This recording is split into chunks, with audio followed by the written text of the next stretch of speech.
پہاڑی زبان میں اپڈیٹ سنیے۔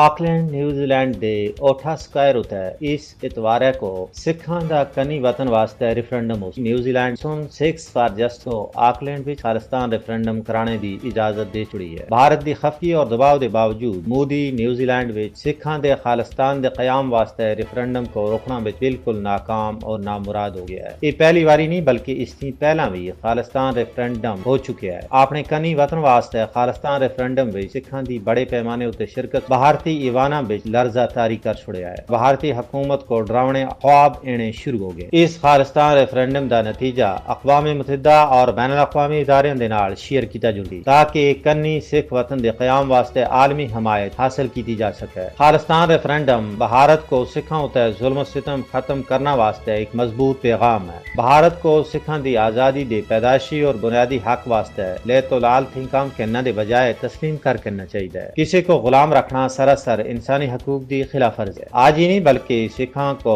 1947 تھی لگاتار ہندوستانی حکومت دی طرفوں ظلم ستم دا سامنا کرنا پہ رہا ہے۔ ہندوستان وچ سکھاں اتے ہونے والے ظلم سن کنی وطن واسطے انہاں دی تحریک کو جلا بخشی۔ سکھ ہر ویلے اس عزم دی تجدید کر رہے ہیں کہ حصول مقصد تکر اساں دی مقدس جد و جہد جاری و ساری رہے۔ ایک کنی وطن واسطے سکھاں دی جد و جہد انہاں دے خون نال عبارت